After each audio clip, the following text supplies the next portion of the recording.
Katia, conception de pièce, exercice numéro 4, la réalisation de la pièce en base. Les objectifs, toujours la réalisation d'esquisses et des fonctions. Certaines nouveautés qu'on découvre à travers cet exercice. L'utilisation de la fonction révolution qui va nous permettre de faire des formes cylindriques, donc sûrement la forme centrale de la pièce qui est proposée. La gorge qui va être des évidements intérieurs ou extérieurs de notre pièce. Là, ici, je pense que ça doit être à l'intérieur, la forme que l'on voit ici. Et la fonction trou qu'on a déjà vue, là, par rapport à ce que je vois ici, il est possible qu'on utilise la fonction trou avec une symétrie ou une répétition linéaire. Voilà. Le temps imparti 45 minutes. Ça me paraît un peu beaucoup par rapport à ce qu'on a vu tout à l'heure. Mais on verra un tout petit peu la difficulté en traitant des différents éléments au fur et à mesure. Alors, le synoptique de l'architecture de cette activité comprend 3 étapes principales: la réalisation de la partie basse et de la partie qui lui est perpendiculaire, la gorge et enfin la réalisation des différents trous que l'on voit en étape 3.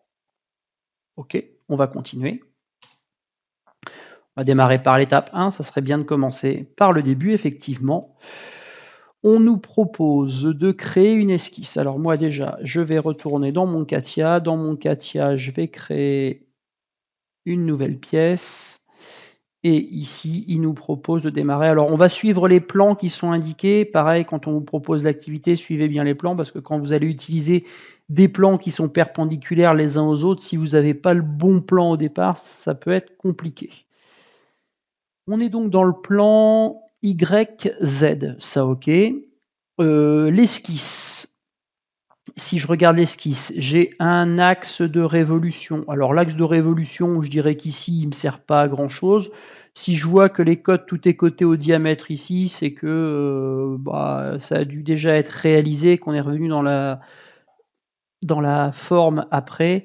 On se contentera de cotes au rayon ou même coté par rapport à l'axe et on sera un peu plus, ça sera peut-être un peu plus simple. Remarque, j'ai des chanfreins d'esquisse à 45, un chanfrein dans la partie basse, 5 à 45, et un chanfrein à 3 à 45 dans la partie haute. Globalement, les deux forment donc un contour particulier. Je pars de l'axe horizontal, je monte 220, je fais un L. Ici, 20 mm. Est-ce que j'ai la cote 70 ici, 120 et 60? OK. Allez, c'est parti, on va aller dans le plan. C'est ZX, non, YZ. Dans le plan YZ, je vais créer une esquisse. Je me retrouve avec mon quadrillage. Je vais prendre la fonction contour. Ici, je vais partir aligné sur le bas et dans ma fonction contour, je vais faire un L.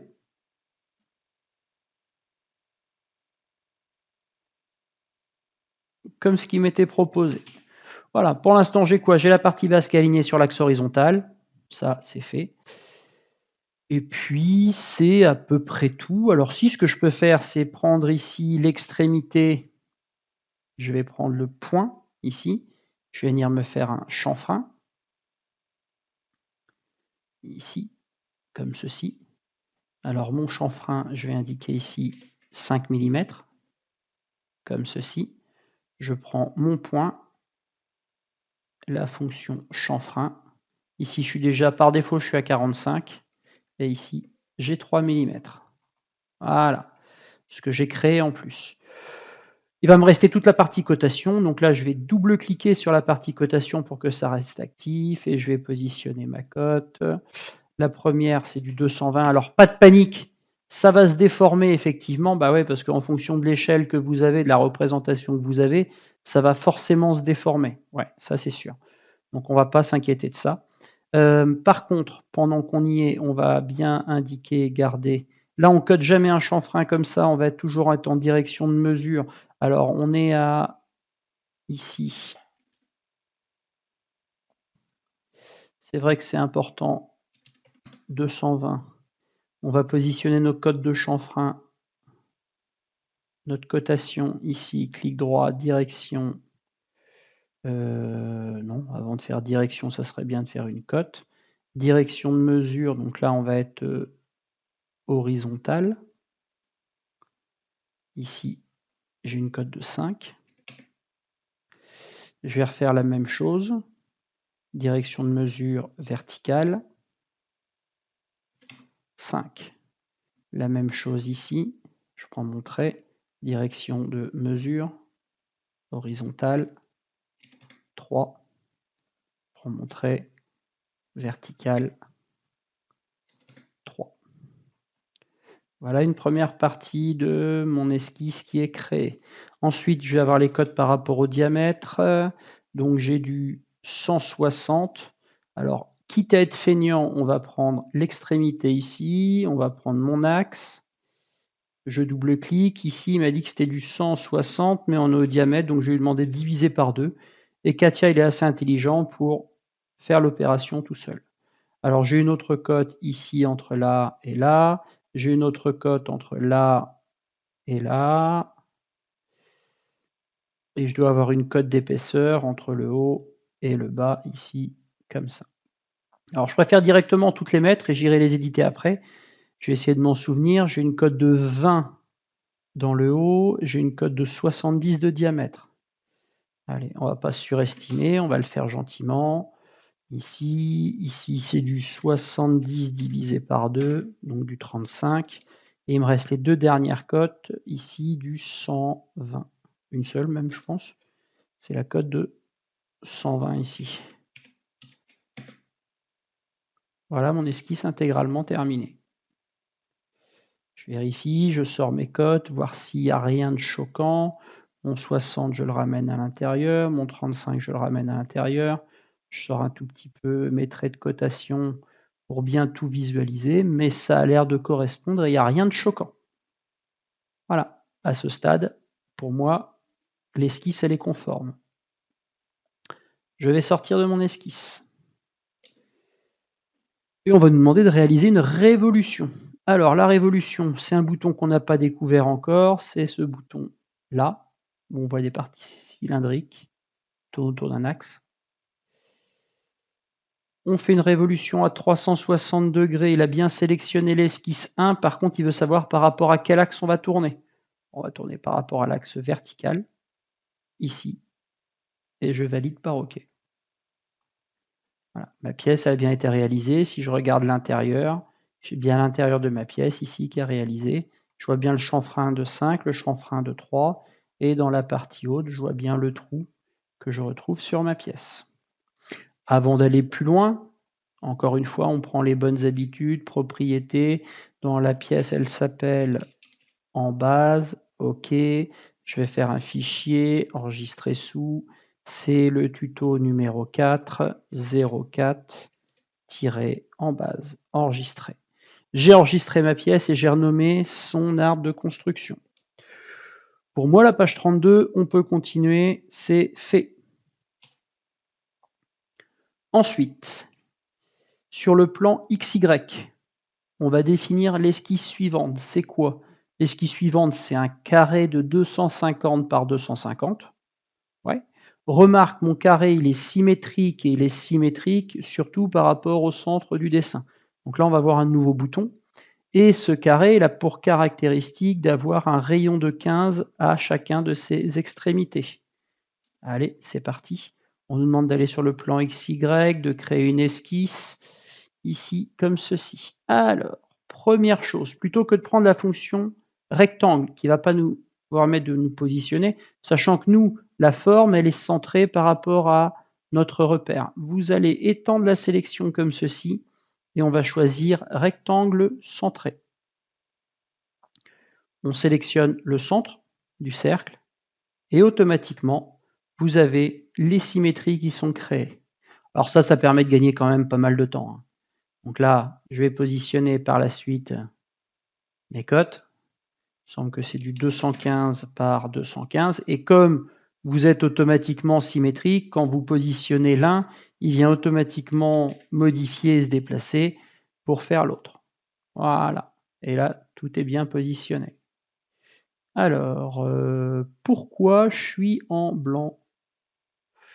Ouais, alors là, on va virer la cote. Tac, on va la créer, on va faire échappe, échappe, on va la supprimer. Pourquoi, ah tiens, j'étais pas centré par rapport à ma pièce? C'est bizarre. Bon, on va lui rajouter, est-ce qu'on peut lui rajouter manuellement une coïncidence? Ouais, voilà, c'est bizarre. Normalement, il n'est pas impossible que vous ayez bien tout qui soit mis directement. Ensuite, j'ai des chanfreins sur ma pièce, donc ici, je vais prendre, alors vous faites bien attention de bien prendre les sommets quand vous voyez le point extrême qui est en surbrillance. Tac et tac, et vous étendez toujours votre sélection avec la touche contrôle. Prenez un point avec la touche contrôle et vous étendez votre sélection. Ici, on vient faire des congés, il me semble, c'est ça? On vient faire des congés, des rayons de 15 millimètres. Ici, dans la touche haute, ici, de la barre, on va indiquer 15 millimètres et les 4 sont faits en même temps. Comme on l'a déjà vu, c'est bien, c'est pratique, sauf qu'ici, il vous les crée, mais il vous code pas le dessin. On va redouble-cliquer et il suffit juste de se positionner et de mettre 4 clics, hein, 8 exactement, pour avoir tout qui va bien ici. Je sors de ma fonction et voilà mon élément qui est créé. On va sortir de l'esquisse. Ah, c'était pas 215, c'était du 250, pardon. Donc là, l'avantage, c'est que si vous avez bien créé symétriquement, c'est surtout qu'en éditant votre contrainte, et c'est là l'intérêt quand même de la symétrie, c'est que vous avez simplement la cote à changer et que tout est modifié automatiquement. Et là, je suis bien sur du 250 par 250. Extruder. On va extruder 20 millimètres. Alors, c'est bizarre, le sens de l'extrusion nous amène vers le haut, donc on va rentrer dans la pièce de, 20 millimètres. Pourquoi pas? Allez, c'est ah! Hop, hop, hop, hop. Attention, attention, il y a quelque chose que j'avais pas vu. Le cercle, regardez bien, il y a un cercle aussi qui est créé à l'intérieur. Ouais, donc on va revenir dans notre esquisse, ici, et si vous regardez bien dans votre esquisse, j'ai également un cercle. Alors, plutôt que d'avoir à construire le cercle, hein, si vous avez compris le projection, je prends l'arête et je la projette. Et dans mon esquisse, le cercle est automatiquement créé. On a le droit d'être feignant et d'être intelligent, je vous le répéterai assez longtemps. L'extrusion, c'était du 20 millimètres. Allez, on va sur une extrusion de 20 millimètres vers le haut. C'est la valeur qui est définie par défaut. Et je valide. Voilà, la partie basse de ma pièce est traitée, réalisée. Je retrouve bien ma révolution et mon extrusion. On a terminé l'étape 1, on va basculer sur l'étape 2. Alors, dans le plan YZ, on va cliquer sur la pièce pour couper la pièce par le plan d'esquisse et on va se positionner sur un diamètre 260 avec un cercle de rayon de 5. OK. Alors, première chose, on va se positionner dans le plan YZ. Je vais créer une esquisse dans le plan YZ. Alors, si vous travaillez à l'intérieur de la pièce ici, vous n'avez pas la possibilité de voir l'intérieur, ou sinon, il vous faut passer par le bouton qui est ici, qui s'appelle coupe de la pièce par le plan d'esquisse. Alors, remarque, vous coupez la pièce, mais ça ne veut pas dire que vous allez récupérer les géométries, hein. Donc, pour l'instant, on a simplement vu l'intérieur de la pièce. Je suis assez intelligent pour comprendre que je vais me positionner aligné sur l'axe horizontal, que je vais tracer un cercle, que je vais lui indiquer un diamètre de 5 millimètres et que la cote de 160 ici au diamètre, je vais la prendre par rapport à l'axe vertical. Attention de bien venir sélectionner le centre du cercle et que si c'est du 160 au diamètre, il faut que je le divise par 2 pour le positionner au rayon. Je ressors et mon cercle, il est positionné. Donc là, le cercle, comme ça, je ne peux pas en faire grand-chose, sauf qu'on va en faire comme ce qui nous est proposé dans le tuto, d'utiliser la fonction gorge. On ne l'a pas vu encore, la gorge, ça va être un évidement intérieur de ma pièce. Je vais donc prendre la fonction gorge. À 360 degrés, ça va faire tout le tour, et je vais tourner autour. Tout à l'heure, j'avais pris l'axe vertical, je vais prendre la même chose ici. Mon axe vertical, comme ceci. Voilà, je me retrouve avec mon évidement qui a été fait. Alors si en plus on utilise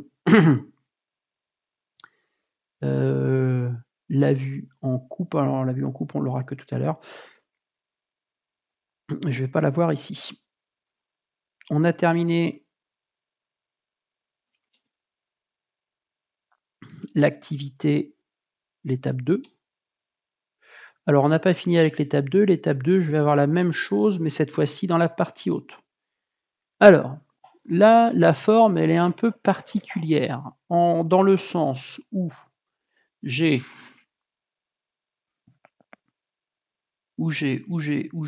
qu'est-ce que j'ai là-dedans? Droite de construction au milieu des 2 faces. Première face et seconde face, OK. Alors là, il y a beaucoup d'informations, hein. La forme, elle peut paraître assez simple à réaliser et en fait, il y a quand même pas mal de choses qui sont assez, pas forcément compliquées, mais sur lesquelles il faut rester attentif. Alors, on va se positionner déjà dans le plan YZ. Je vais créer une esquisse et je vais passer en mode pièce coupée. Voilà. Déjà, ça, c'est fait. Ensuite, je vais créer, une droite de construction. Alors, vous pouvez soit créer une droite de construction, soit créer un axe. Pour moi, c'est la même chose, ça ne change pas grand-chose. On va créer un axe, ça m'évitera d'avoir à appuyer 2 fois sur les éléments. Je crée ma droite et première chose que je vais faire, c'est que je vais dire que cet axe-là, il est bien positionné entre ces 2 plans-là et qu'il est symétrique. Voilà. Je vais me repositionner Normala. Donc là, j'ai réalisé simplement le trait que vous avez ici. Ensuite, j'ai premièrement, qu'est-ce que j'ai comme forme? Alors j'ai déjà quelque chose qui est symétrique. J'ai une partie avec, à 6,5 avec des arrondis. 6,5, 9,75.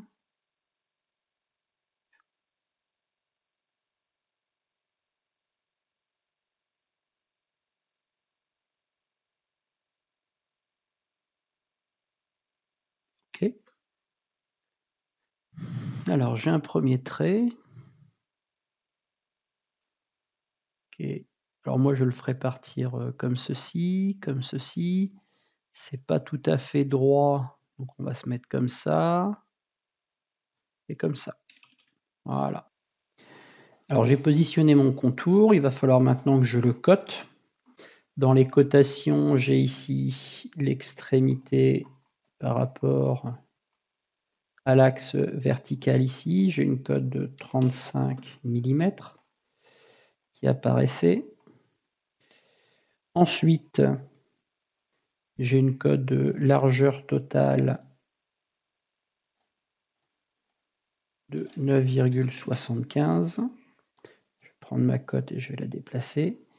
Et j'ai une cote ici à l'extrémité de 6,5 divisé par 2, il me semble.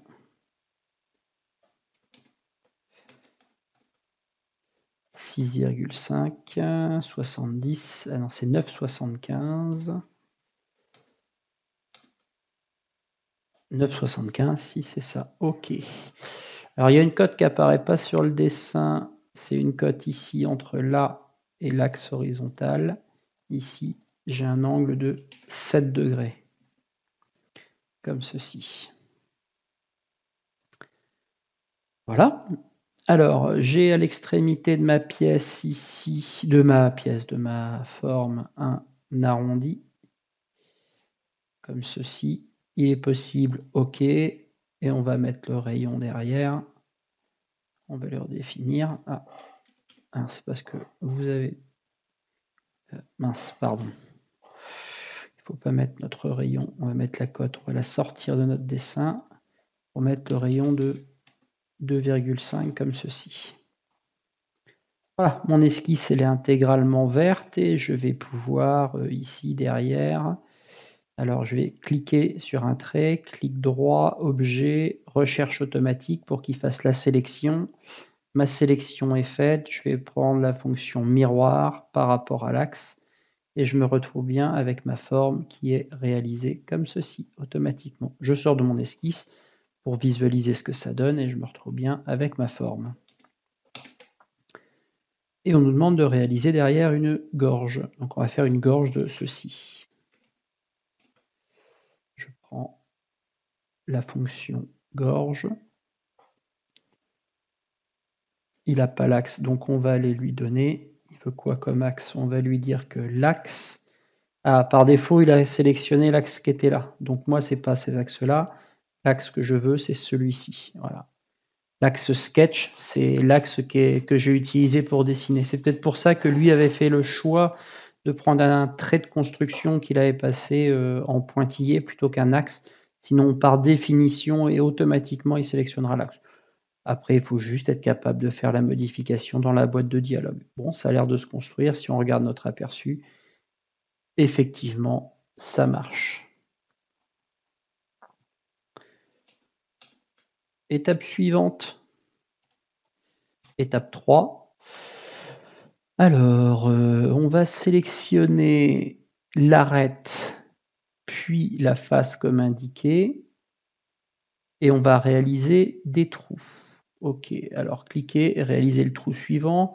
Donc on va prendre l'arête et la face, comme ça, s'il le positionne, il va automatiquement le positionner de manière concentrique. Si je regarde un tout petit peu le trou, c'est un trou lamé. Le diamètre supérieur, c'est du diamètre 13. Le diamètre inférieur, du diamètre 6. Il est percé jusqu'au bout et sur une profondeur de 6. Allez, c'est parti. On va démarrer sur un des trous. Je vais prendre l'arête circulaire qui était comme ceci. Je vais lui demander de faire un trou sur ce plan-là. Mon trou, il est jusqu'au dernier. C'est donc un trou débouchant. C'est un trou de diamètre 6. Et mon type de trou, ce n'est pas un trou simple, c'est un trou qui est lamé de diamètre 13 et de profondeur 6 mm.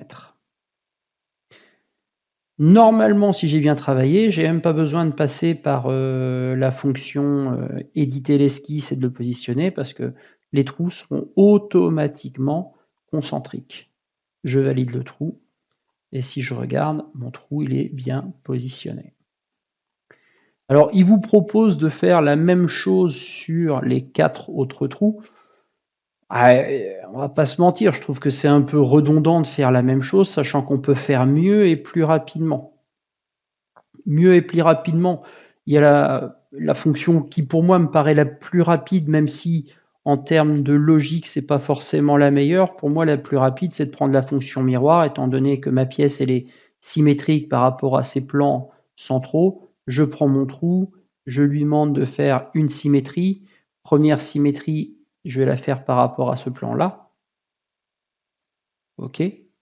Là, je me retrouve bien avec les deux éléments qui sont symétrisés. Je peux refaire la même chose. Après, tout simplement, je prends celui-ci et je vais lui demander mon trou numéro 1 ici et je vais lui demander d'en faire une symétrie, mais par rapport à ce plan-là. OK. Si je prends ma symétrie, est-ce que je peux faire la symétrie de la symétrie? Ne peut être transformé le composant. Ah bon? Si je lui demande une symétrie par rapport à ça, ça marche pas. Ah d'accord, OK, c'est peut-être pour ça. On peut pas faire la symétrie de la symétrie.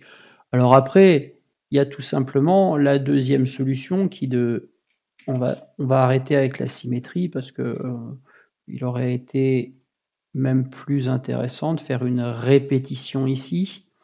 Une répétition, alors, on va répéter quoi? Qu'est-ce qu'on va répéter? C'est pas le solide courant, on va répéter le trou. Ici, première direction dans ce sens-là. On va inverser la direction et il va falloir qu'on lui définisse la longueur. Ah, c'est là où il va falloir définir la longueur. La longueur, elle est de combien? La longueur, il va falloir qu'on la calcule. Est-ce qu'on peut la calculer? Ou est-ce qu'on peut l'éditer?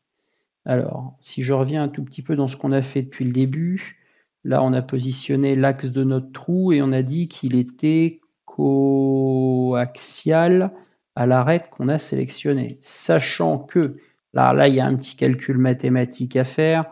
on est sur un rayon ici de 15 et que mon élément, il fait 250 en tout. Donc ici, 250 moins 15 de rayon, ici, ça me fait bien 235. 235 moins 15, ça me fait bien du 220 normalement. Normalement, j'ai bien 220 entre les deux axes de mes trous. Ce qui fait que ici, plutôt que de répéter 4 fois, ce que je vais faire, c'est que je vais indiquer ici 220, comme ceci. Et la même chose de l'autre côté, je vais faire une répétition linéaire de la direction ici, dans l'autre sens, comme ceci. Et là, j'ai mes 4 trous qui sont réalisés automatiquement. Ça me paraît un peu plus logique et moins laborieux que de faire les 4 trous individuellement. En fait. Voilà. On nous propose ensuite de faire la même chose sur le plan supérieur. Alors, comment est-ce qu'on va positionner nos trous? On va les positionner à 120 degrés. Ouais, pareil, encore une fois, ça paraît un peu laborieux, cette affaire, hein. Moi, je pense qu'on peut faire beaucoup mieux. En plus, je vais vous faire découvrir une autre fonction qui est en plus de la répétition linéaire, on va voir qu'on peut faire une répétition circulaire. Sachant que nos 3 trous ont bien le même espacement à 120 degrés et qu'on est positionné sur un diamètre 140. Allez, c'est parti. Moi, je vais bien me positionner ici. Cette fois-ci, je vais bien faire un trou. Jusque-là, ça va. Je vais éditer mon esquisse. Je vais me positionner un cercle, ici, comme ceci, qui a pour diamètre 140, que ce cercle-là et ce cercle-là, ils sont... Ce cercle-là et celui-ci, ils sont bien concentriques. OK. Je vais tracer un axe. On va mettre un élément de construction. On va prendre une ligne qui part comme ça, qui va aller jusqu'à notre élément. C'est bien un élément de construction. Et je vais dire que le point qui a été construit par rapport au centre ici, c'est coïncident. Voilà. Et là, je me retrouve bien avec mon point qui est positionné convenablement. Alors après, à quoi ressemble le trou que j'ai à réaliser? Ça, je ne me suis même pas encore posé la question. Donc on va retourner voir. Tac, tac, tac. Pour l'instant, lui, il a simplement positionné. Et derrière, ça, c'est quoi? Ce sont des trous taraudés borgnes, pas métriques, pas gros, type M5, profondeur en V et profondeur 15. Alors, on est sur des trous borgnes de profondeur 15 de type